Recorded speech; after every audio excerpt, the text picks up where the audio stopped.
Morning news కి స్వాగతం. నిన్న అసెంబ్లీలో వాడి వేడి చర్చ శ్వేతపత్రంపై. ఒక దిక్కు హరీష్ రావు, ఇంకొక దిక్కు బట్టి విక్రమార్క, పొన్నం ప్రభాకర్, ఆ తర్వాత రాజగోపాల్ రెడ్డి, కోమటిరెడ్డి వెంకటరెడ్డి, రేవంత్ రెడ్డి గారు, ఇలా వాడి వేడిగా చర్చ జరిగింది నిన్న శ్వేతపత్రంపై. హరీష్ రావు గారు అయితే ఇక మామూలు కాదు, ఇంకా నేను మంత్రిగా కొనసాగుతున్నట్టుగా కనీసం నిన్న 1 గంట 50 నిమిషాలు మాట్లాడారు. అయినా మాకు టైం ఇవ్వలేదు అంటూ హరీష్ రావు గారు ఏకంగా ప్రభుత్వం పైన విరుచుకుపడ్డారు. నిన్న మేం దొంగలం కాదు అంటూ పుట్టెడు అప్పుల్లోకి రాష్ట్రాన్ని నెట్టుకెళ్లిన ఘనత మన కేసీఆర్ గారికే దక్కుతుంది. అది సరే, ఈరోజు వార్తల్లోని ముఖ్యాంశాలు చూద్దాం. ఆంధ్రజ్యోతి 6,71,757 కోట్లు. ఇది తెలంగాణ అప్పు మిగులు రాష్ట్రాన్ని అప్పుల కుప్పగా మార్చిన గత ప్రభుత్వం. బడ్జెట్ ఇతర రుణాలు పేరుకుపోవడమే కారణం. రాష్ట్ర స్థూల ఉత్పత్తిలో 27.8% అప్పులు. మెగా ప్రాజెక్టుల కోసం ఎస్పీవీల సృష్టి. బడ్జెట్ వ్యయంలో రాష్ట్రానిదే దేశంలో 17వ స్థానం. మనకన్నా కింద పంజాబ్ రాష్ట్రం ఒకటే ఉంది. ఉమ్మడి పాలనలోనే రాష్ట్రంలో ఆస్తుల సృష్టి. రెవెన్యూ రాబడుల్లో 34% రుణాలు చెల్లించేందుకే సరి. దాదాపు 3 రెట్లు పెరిగిన వేతనాలు, పెన్షన్ల భారం. బిల్లులను చెల్లించడానికి రూ. 40,154 కోట్లు. ఆర్థిక పరిస్థితిపై అసెంబ్లీలో ప్రభుత్వ శ్వేతపత్రం. బీఆర్ఎస్ది ఆర్థిక విధ్వంసం. నిన్న అసెంబ్లీలో జరిగిన దాని మీద వాడి వేడి చర్చ. నీళ్లు అమ్ముతామని చెప్పి అప్పు తెచ్చారు. కాళేశ్వరంపై బ్యాంకుల్ని మభ్యపెట్టిన గత సర్కార్. రేవంత్ రెడ్డి అంటున్నారు ఇది. నేడు ఢిల్లీకి ముఖ్యమంత్రి రేవంత్ రెడ్డి సిడబ్ల్యూసి సమావేశంలో పాల్గొనేందుకే 1,00,000 కోట్లతో నీళ్ళిచ్చింది 1,00,000 ఎకరాలకే. కాళేశ్వరం దోషులను వదలం. మంత్రి ఉత్తమ్ కుమార్ రెడ్డి. అప్పులు కాదు ఆస్తులు పెంచాం. 10 ఏళ్ల పాలనపై బీఆర్ఎస్ బుక్లెట్ విడుదల. నిన్న హరీష్ ఏం తప్పు చేయలేదు, ప్రతిసారి తెలంగాణ దివాలా తీస్తుంది అని చెప్పొద్దు అని అంటారు.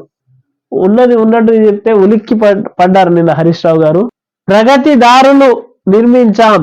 1,00,000 కోట్ల బడ్జెట్ను 2.9 లక్షల కోట్లకు పెంచాం. 2014 కన్నా ముందు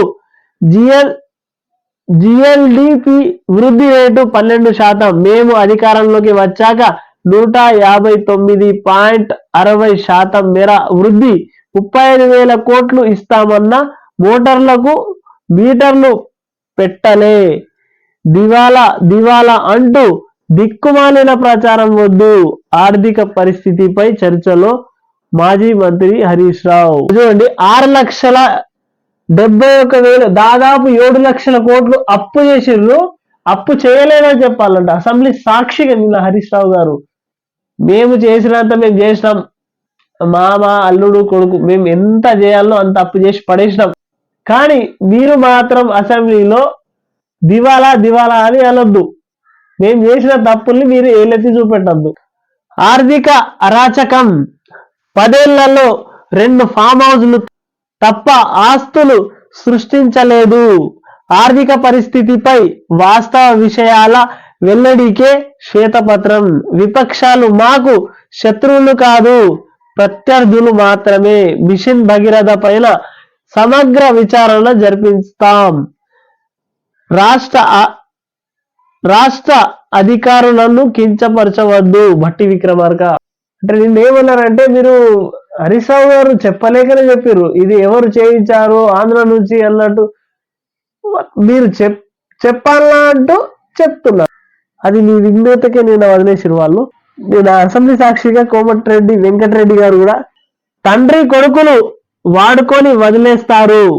హరీష్ రావు గారిని నిన్న మధ్యలో లేచి కోమటిరెడ్డి వెంకటరెడ్డి ఏమన్నారంటే, హరీష్ రావు నువ్వు అంత కష్టపడుతున్నావు కానీ నిన్ను తండ్రి కొడుకులు ఇద్దరు వాడుకుంటారు అని నిన్న ప్రసంగంలో ఆయన చెప్పారు. హరీష్ రావు బీఆర్ఎస్ లో ఎంత కష్టపడినా లాభం లేదు, మీరు చెప్పేవన్నీ అబద్ధాలే. రాజగోపాల్ రెడ్డి మీ లెక్క పిసిసి అధ్యక్షుణ్ణి పదవి 50 కోట్లకు కొనలేదంటూ హరీష్ రావు కౌంటర్. కేటీఆర్ మీరు ఎలా కొట్లాడుకున్నారో నేను చెప్పాలా అని మంత్రి కోమటిరెడ్డి వెంకటరెడ్డి ఈయన అసెంబ్లీలో మాట్లాడిన తర్వాత నెక్స్ట్ కోమటిరెడ్డి వెంకటరెడ్డి లేచి ఏమన్నారంటే, మీరు బావబామరుదులు ఎట్లా కొట్లాడుకోవాలి అది కూడా నేను చెప్పాలా అని అసెంబ్లీ సాక్షి చెప్పారు. యువగలం పోటెత్తిన జనం దద్దరిల్లిన ముగింపు సభ, ఉత్తరాంధ్ర గడ్డపై టీడీపీ జనసేన గర్జన, యుద్ధం మొదలైంది ఇప్పుడే అంటూ ఇది పెట్టారు.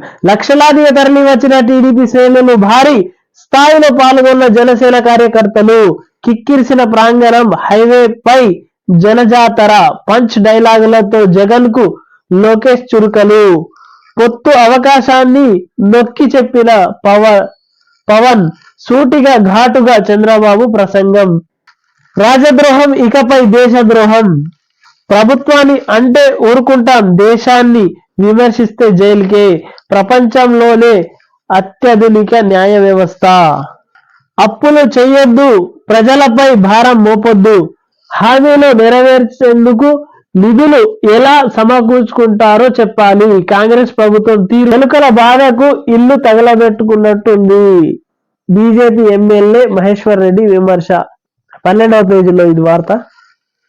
రమేష్ రెడ్డి గడాల అవుట్, 2వ పేజీలో వార్త. సన్నద్ధంగా ఉండండి, 2వ పేజీలో. కోవిడ్ పైన ఇది వార్త. సిర్పూర్ యూలో 7.1 డిగ్రీలు, రాష్ట్రంలో పడిపోయేలా కనిష్ట ఉష్ణోగ్రతలు, ఇది 14వ పేజీలో వార్త. బిగ్ బాస్ విజేత పల్లవి గజ్వేల్లో అరెస్ట్ చేసిన పోలీసులు, ఇది 2వ పేజీలోని వార్త. ధన్ఖడ్ కు సంఘీభావం, స్పందించిన రాష్ట్రపతి ముర్ము, ప్రధాని మోదీ, రాజ్యసభలో 10 నిమిషాల పాటు మౌనం నిలబడ్డ నిరసన తెలిపిన కేంద్ర మంత్రులు.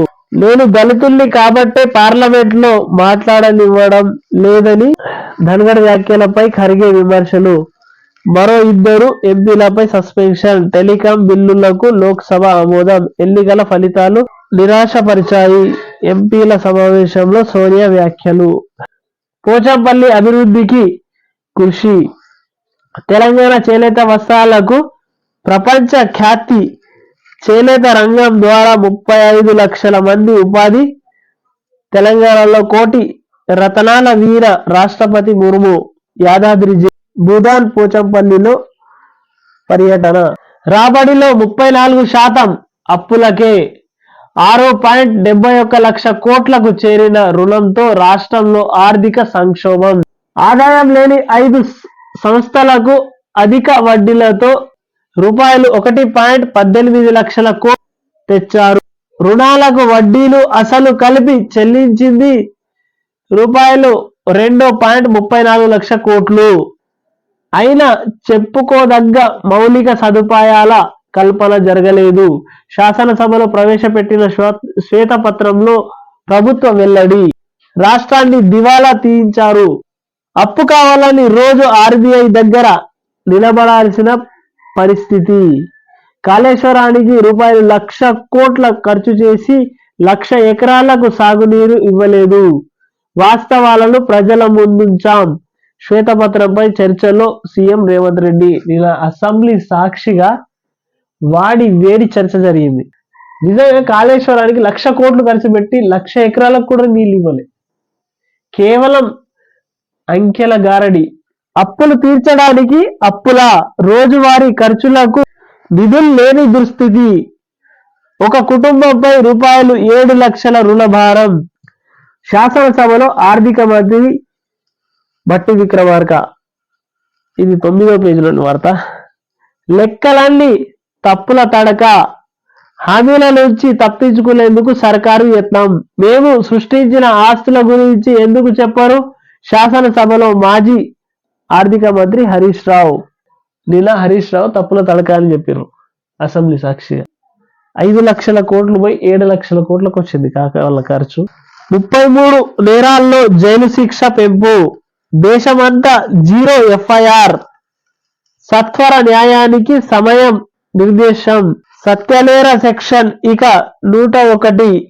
మూగహింసకు మరణ దండన. ఆత్మహత్యల యత్న నేరాల జాబితా నుంచి తొలగింపు. 3 నేర బిల్లులను ఆమోదించిన లోక్సభ. 12వ పేజీలోని వార్త ఇది. యుద్ధ భేరి మోగింది. తెదేపా జనసేన మహా కలయిక ఒకే వేదికపై యువగలం. విజయోత్సవ సభ. ఉమ్మడి ఎన్నికల శంఖారావంతో దద్దరిల్లిన పోలిపల్లి. లక్షల సంఖ్యలో పోటెత్తిన ఇరు పార్టీ కార్యకర్తలు. సభలో శ్వేతపత్రంపై ఫైర్. ఆర్థిక స్థితిగతుల అంశంపై శాసనసభలో వాడివేడి చర్చ. ఇది కూడా మెయిన్ బ్యానర్ ఇచ్చింది. జాతీయ క్రీడా పురస్కారాల్లో తెలుగు వెలుగులు. ఈషా సింగ్, హుసాముద్దీన్, అజయ్ ఈ ముగ్గురికి వచ్చింది ఇలా జాతీయ పురస్కార అవార్డులలో. చిన్న పల్లెలపై చిన్న చూపు. రాష్ట్రంలో అతి తక్కువ ఓటర్లున్న తొంగ తోగు గ్రామ పంచాయతీ 35 మంది ఓటర్లతో ఏర్పాటు. ప్రస్తుతం 69 మంది. ఇంతవరకు అంబులెన్స్ రాని గ్రామం ఇది. పక్క ఊర్లకెళ్లాలంటే 6 కిలోమీటర్ల నరకం చూడాల్సిందే. రోడ్డు, తాగునీరు, వైద్యం, వసతులు లేక ప్రజలు సతమత. బడిలోనే పంచాయతీ అంగన్వాడీ కేంద్రాలు నిర్వహణ దారుణంగా. రాష్ట్ర ఆర్థిక పరిస్థితి. అసెంబ్లీలో శ్వేతపత్రంపై చర్చ సందర్భంగా సీఎం రేవంత్ రెడ్డి 2014-15లో రాష్ట్ర ఖజానాలో 303 రోజులు నిధులు ఉండేవి. అది ఇప్పుడు 2022-23 నాటికి 33 రోజులకు తగ్గిపోయాయి. మిషన్ భగీరథ, కాళేశ్వరం ప్రాజెక్టులతో వ్యాపారం చేస్తామని అప్పులు చేశారు. ఎవరిని కించపరిచే ఉద్దేశం లేదని వ్యాఖ్య. 2వ పేజీలో ఇది. రాష్ట్రాన్ని దివాలా తీయించారు. రోజువారీ కార్యకలాపాలకు ఓడీలు తెచ్చారు. శ్వేతపత్రంపై లఘు చర్చలకు డిప్యూటీ సీఎం భట్టి జవాబు. అప్పు ఏ రూపంలో తెచ్చినా అప్పే. భారం పడింది ప్రభుత్వంపైనే. మేం చేయడం. ఆర్థిక క్రమశిక్షణతో పరిస్థితిని పట్టలెక్కిస్తాం. ప్రజలకు వాస్తవాలు తెలిపేందుకే శ్వేతపత్రం అన్న భట్టి. సభ నేటికి వాయిదా. అప్పు రూపాయలు 5 లక్షల కోట్లే. హరీష్ రావు. తప్పు చేసిన అదే తప్పుని కాక ఎట్లయితే అంటున్నారో, ఒక్క తప్పు చేస్తే దానికి 100 సార్లు చేసి నిజం చేస్తారు. తప్పే అవుతుంది, నిజం కాదు. రాష్ట్ర అప్పులు రూపాయలు 6,71,757 కోట్లు. అసెంబ్లీ విడుదల చేసిన శ్వేతపత్రం. సర్కారు వెల్లడి. గత 10 ఏళ్ల రాష్ట్ర ఆర్థిక పరిస్థితిపై 13 అంశాలతో 42 పేజీల నివేదిక సభ ముందుకు. రిజర్వ్ బ్యాంకు కాగ్ నివేదికలు, కేంద్ర ప్రభుత్వ లెక్కలు, బడ్జెట్ అంచనాలతో రూపకల్పన. 1956 నుంచి 2023 వరకు అంశాల వారీగా 22 టేబుళ్లతో వివరణ. రెవెన్యూ, ద్రవ్యలోటు, రుణాల సేకరణ, రెవెన్యూ వసూళ్లు తదితర అంశాలపై చేర్పు. ప్రభుత్వ ఆర్థిక పరిస్థితిని వివరించడమే ప్రధాన ఉద్దేశమన్న సర్కారు. ఆర్థిక సవాళ్లను బాధ్యతాయుతంగా అధిగమిస్తామని, ఆ దిశలో ఇదే మొదటి అడుగని వెల్లడి. శ్వేతపత్రాన్ని అసెంబ్లీ ముందుంచిన ఉప ముఖ్యమంత్రి భట్టి విక్రమార్క. 2వ పేజీలోని వార్త ఇది. చేనేత సాంస్కృతిక వారసత్వం గొప్పది. ప్రపంచ ప్రఖ్యాతించిన తెలంగాణ చేనేత భూదాన్ పోచంపల్లిలో రాష్ట్రపతి ద్రౌపది ముర్ము చేనేత పరిశ్రమకు ఫ్యాషన్ డిజైనర్ల సహకరించాలని, తమ ప్రాంతానికి చెందిన కొంతమందిని ఇక్కడికి తీసుకొస్తామని వెల్లడి. ఇక్కత్ కళాకారులతో ముఖాముఖి 5వ పేజీలోని వార్త ఇది. కరోనా కేసులు ఉధృతి 6వ పేజీలో ఇది. పతంజలి శాస్త్రికి సాహిత్య అకాడమీ పురస్కారం, ఇది 5వ పేజీలోని వార్త. న్యూస్ రీల్ ప్రాజెక్టులపై విచారణ, దోషులకు శిక్ష ఖాయం, ఉత్తమ్ కుమార్ రెడ్డి 3వ పేజీలో వార్త ఇది. 3 క్రిమినల్ బిల్లులకు ఆమోదం, ఇది 6వ పేజీలోని వార్త. డిహెచ్ఎంగా రవీంద్ర నాయక్, ఇది 14వ పేజీలోని వార్త. బిగ్ బాస్ విజేత పల్లవి ప్రశాంత్ అరెస్టు, ఇది 14వ పేజీలో వార్త. ఇది సాక్షి. తిరుమల దేవస్థానం గురించి ఇక్కడ యాడ్ ఇచ్చారు. ఇక నమస్తే తెలంగాణ వార్తాపత్రిక. నమస్తే ఆర్థికంపై ఇది శ్వేతపత్రం కాదు, ఎగవేత పత్రం. అసెంబ్లీలో అధికార విపక్షాలు డి అంటే డి, శ్వేతపత్రం విడుదలపై వాడివేడి చర్చ. మెయిన్ హెడ్లైన్ గా వేశారు నమస్తే తెలంగాణలో. నిరుద్యోగ వృత్తి మేమెప్పుడన్నాం, అసెంబ్లీ సాక్షిగా బట్టి నాలుక మడత. నిరుద్యోగ వృత్తి ఇస్తామని మేమెప్పుడు చెప్పలేదు, ఉద్యోగాలు ఇస్తామని మాత్రమే చెప్పాం. బట్టి విక్రమార్క. నిరుద్యోగులకు 4000 వృత్తి ఇస్తామన్న కాంగ్రెస్ ఎన్నికలకు ముందు యూత్ డిక్లరేషన్లో హామీ స్వయంగా ప్రకటించిన యువ నేత ప్రియాంక గాంధీ ఇప్పుడు ఆ మాటే అనలేదంటున్న బట్టి విక్రమార్క. ఇక్కడ 2వ పేజీలోని వార్త ఇది. నా తెలంగాణను కాపాడుకునేందుకు చెప్తున్న అక్బరుద్దీన్ ఓవైసీ, మజ్లిస్ ప్రతిపక్ష నేత. అంత ఖరాబ్గా ఉందని మేమేం చెప్పలేదు, మంత్రి శ్రీధర్ బాబు గారు చెప్తున్నారు. ఇది జైళ్ళు ఊరు మధ్యలో ఉండాలి, దవాఖానాలు ఊరవతల ఉండాలి, కొండ సురేఖ. అంటే నిన్న ఆమె అసెంబ్లీ సాక్షిగా ఏమన్నదంటే, ఉన్నదానిని కూల్చి మీరు ఎందుకు నిర్మించారు, దానికి సపరేట్ కొత్తగా నిర్మించవచ్చు కదా అని ఆమె అన్నారు. దానికి హరీష్ రావు గారు కౌంటర్ ఇచ్చారు. జైళ్ళు మధ్యలో ఉండాలంట, దవాఖానాలు ఊరవతలు ఉండాలంట. అది కాదు వాస్తవం. అక్కడ ఆమె ఏమన్నదంటే, ఉన్న వాటిని ఎందుకు కూలుస్తారు, కొత్తగా నిర్మించవచ్చు కదా అని అన్నది ఆమె. కుటుంబం, అన్నగారి కుటుంబం, సీఎం తమ్ముడు కొండల్ రెడ్డి కాన్వాయి, 2+2 గన్మెన్ భద్రత కూడా ఇచ్చిన సర్కారు. వికారాబాద్ జిల్లా సమావేశంలో సీఎం అన్న ఎలాంటి హోదా లేకున్నా పాల్గొన్న తిరుపతి రెడ్డి. వీళ్ళు ప్రజాప్రతినిధులు కాదు, ఎలాంటి హోదా లేదు, అయినా అధికార సౌకర్యాలిస్తున్న యంత్రాంగం పై కేసీఆర్ది కుటుంబ పాలన అని సీఎం విమర్శలు. అంటే నిన్న రేవంత్ రెడ్డి వాళ్ళ అన్న వెళ్తే 2+2 గన్మెన్ ఇచ్చారంటూ పైన వార్త. రాయలసీమ లిఫ్ట్ను అడ్డుకోండి, రాత్రికి రాత్రి చేస్తున్నారంట. ఇది పనులు చేపట్టకుండా ఏపీని నిలువరించండి, ప్రాజెక్టులను వెంటనే క్షేత్రస్థాయిలో సందర్శించండి, పనుల పురోగతిని ఎన్జిటికి కేంద్రానికి నివేదించండి, తెలంగాణ రాష్ట్ర హక్కులను కాపాడండి, కృష్ణా రివర్ బోర్డు తెలంగాణ సర్కార్ లేఖ. 8వ పేజీలో వార్త ఇది. K9 టీవీని సబ్స్క్రైబ్ చేయండి, షేర్ చేయండి, కామెంట్స్